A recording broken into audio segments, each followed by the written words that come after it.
Isto é o Topless, amigos, e neste vídeo nós vamos analisar a situação no conflito entre a Ucrânia e a Rússia para o dia de hoje, 3 de novembro de 2025. E durante as últimas 24 horas tivemos bastantes ataques efetuados não só pela Ucrânia contra o território da Rússia, mas também pela Rússia contra o território da Ucrânia, e vamos analisar primeiro estes ataques todos antes de passarmos à situação na linha da frente. Vamos primeiro ver os ataques que a Ucrânia realizou contra a Rússia e, por exemplo, na cidade de Saratov foi atacado um depósito de petróleo, de combustível, e já tivemos algumas imagens deste ataque pelo lado ucraniano e vemos ali uma pequena explosão. Para já não sabemos a extensão dos danos causados, mas vemos que a explosão não causou nenhum incêndio. Além disso, tivemos ataques ucranianos contra o território de Lugansk. E aqui foi mais uma operação realizada pela inteligência ucraniana e foram atingidos alvos relacionados à energia. Foram atingidas várias centrais termoelétricas. E temos aqui o vídeo dos ataques ucranianos. E as fontes aqui neste território referem que a população ficou sem eletricidade. E estes ataques decorreram em vários pontos em toda aqui a cidade de Lugansk, mas a Ucrânia ainda efetuou uma tentativa de atacar o território da Crimeia, mas também o território da Rússia mais a leste, utilizando estas rotas de ataque, a partir de Odessa. Contudo, estes drones ucranianos, pelo menos em 2 pontos, foram vistos pelos russos e foram destruídos pelos meios que a Rússia possui. E, por exemplo, nesta defesa, a Rússia utilizou o seu drone chamado Lancet. Além disso, outro drone foi destruído neste ponto do mapa, mais ou menos nesta área, segundo o que os russos referem, e este drone marítimo ucraniano estava a dirigir-se em direção ao território da Rússia para atacar alguns alvos. Contudo, vemos que não conseguiu atingir o seu objetivo. Mas agora vamos passar aos ataques que a Rússia efetuou contra o território da Ucrânia e tivemos bastantes ataques, não só com drones do tipo Geran, como por exemplo aqui, onde um conjunto de caminhões que carregavam combustível foram atingidos por estes drones da Rússia, aqui mais ao sul, em Odessa. Também tivemos ataques com drones do tipo Geran registados na cidade de Marivka, mais uma vez a um objeto relacionado ao setor energético. Tivemos um ataque com um drone do tipo Lancet a uma defesa antiaérea Buk ucraniana, Buk M1, que foi danificada e até provavelmente destruída neste ataque do Lancet. E temos aqui o vídeo gravado pelos russos. Além disso, tivemos mais ataques ao setor energético relacionados, por exemplo, na cidade de Novosselivka e mais aqui perto da frente de combate, em Pavlograd e em Zaporizhia. E todos nós já sabemos que a cidade de Dnipro e todas as cidades que aqui se situam nesta zona são cidades bastante importantes para a logística dos ucranianos, e é aqui que os ucranianos costumam armazenar as suas munições, costumam concentrar os seus soldados para depois serem mais ou menos rapidamente enviados para a linha da frente. E na última noite a Rússia concentrou um elevado número de ataques nesta zona. Mas o mais importante disto tudo é que já tivemos a confirmação por parte de autoridades ucranianas a referir que de facto concentrações de forças ucranianas foram atacadas pelos russos, não só com mísseis balísticos do tipo Iskander como por drones Geran, mas também os russos referem que usaram os mísseis balísticos hipersónicos do tipo Kinjal. E numa publicação efetuada por uma autoridade ucraniana eles referem que as forças armadas ucranianas sofreram baixas bastante pesadas.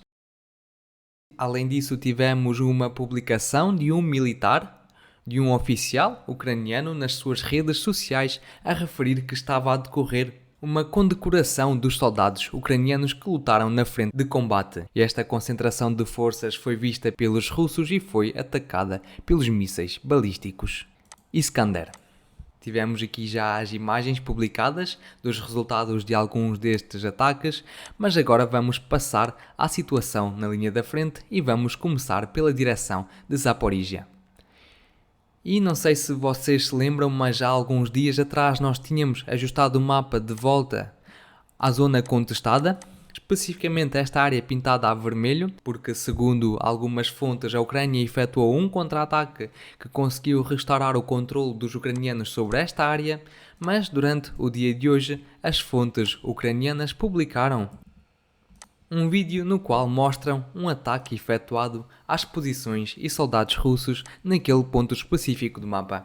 E portanto os russos agora conseguiram realizar a sua contraofensiva, o seu próprio contra-ataque e já conseguiram restaurar o controlo sobre a área supostamente perdida.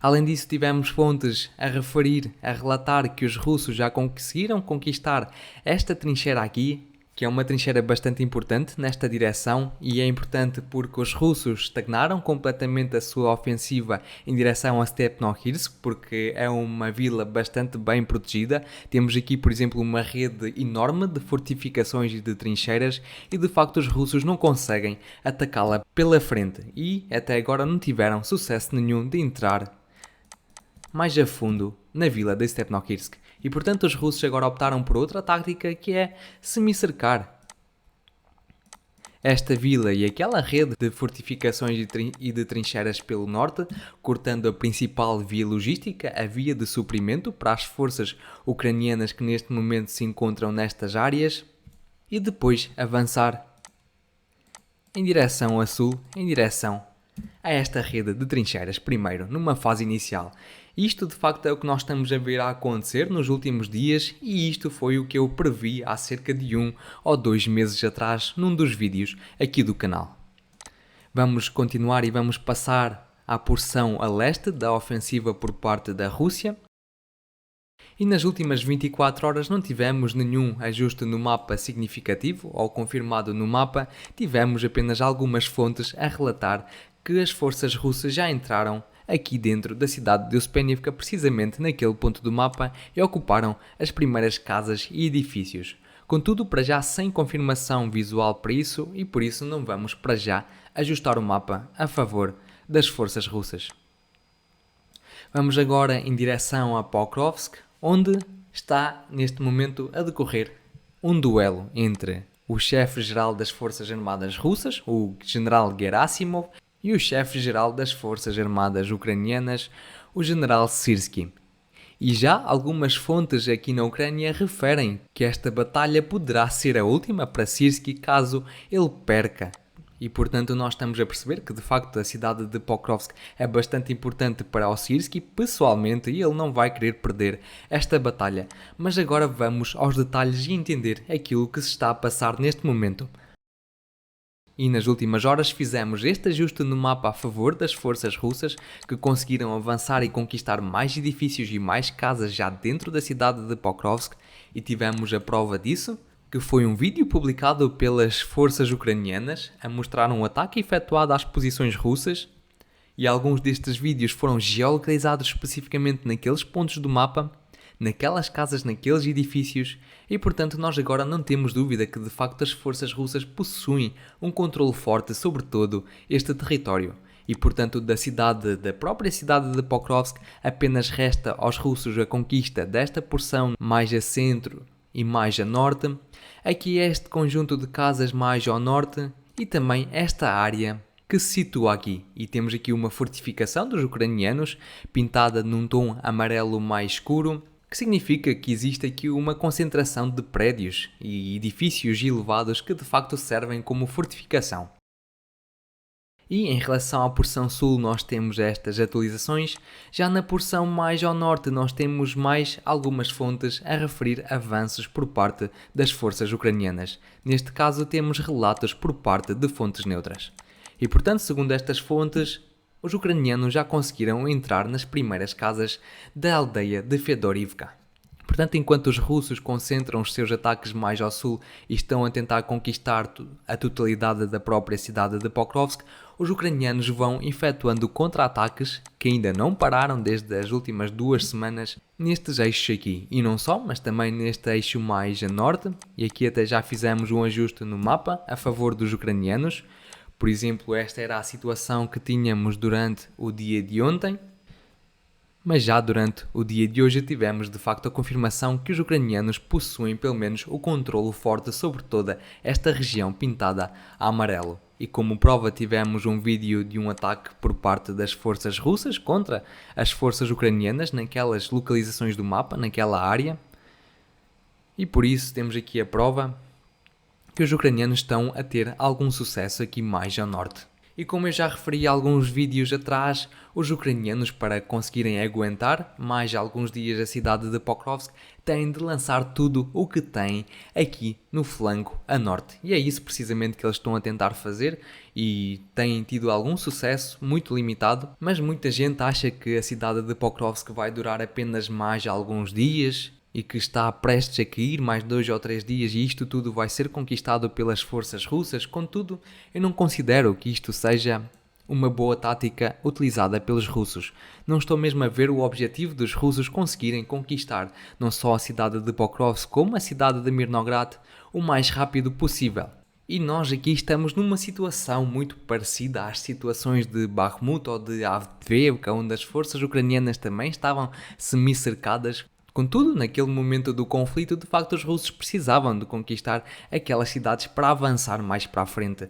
Mas, nesta fase do conflito, não acredito que esse seja o objetivo dos russos, porque de facto os russos estão a aproveitar a situação de Pokrovsk para avançar na direção de Zaporizhia e já tivemos enormes avanços russos nas últimas semanas, precisamente nesta direção. Tivemos grandes avanços russos aqui mais ao norte, nas direções de Siversk e de Liman, e por isso não acho que este seja um momento oportuno para os russos para avançar com mais velocidade em Pokrovsk. Enquanto o Syrskyi lança para aqui mais e mais forças que são sempre atacadas pelos russos à entrada e à saída deste território pelos seus drones FPV que estão diariamente às dezenas a sobrevoar estes territórios todos, eu penso que a tática dos russos é aproveitar esta situação por parte dos ucranianos a seu favor. E por exemplo temos aqui este vídeo que prova aquilo que eu estou a referir, que qualquer veículo que passa naquela zona à entrada para Pokrovsk é logo atacado pelos drones russos. Temos aqui imensos ataques registados em vídeo, podemos contar aqui os veículos às dezenas e estes vídeos são lançados diariamente também, várias unidades destes vídeos são-nos publicadas diariamente. Temos aqui muitos veículos a ser atacados e portanto a Ucrânia está a sofrer algumas perdas aqui na logística que são bastante pesadas e os russos apenas querem aproveitar esta situação a seu favor e deixar a batalha fluir. Portanto, eu acredito que a cidade de Pokrovsk e Mirnograd vão se segurar ainda bastante tempo, contudo temos de ter atenção a estes ataques por parte da Ucrânia mais ao norte que estão a ser bastante perigosos. E já tivemos uma fonte russa a indicar que de facto a situação não está assim tão fácil para os russos nesta direção e portanto podemos esperar o lançamento de mais reservas por parte da Rússia para controlar e conter estes avanços por parte da Ucrânia. Vamos agora à direção de Konstantinivka, onde tivemos mais ajustes no mapa a favor das forças russas, aqui ao sul da vila de Ivano-Pilya, e fizemos estes ajustes no mapa com base num vídeo publicado pelos ucranianos que mostram ataques efetuados às posições e soldados russos. Alguns destes vídeos foram geolocalizados naqueles pontos específicos do mapa, e portanto eles provam que de facto os russos já conseguiram conquistar esta trincheira grande que se situa aqui, que era bastante complicada para a conquista, mas vemos que pouco a pouco os russos vão avançando aqui mais ao sul.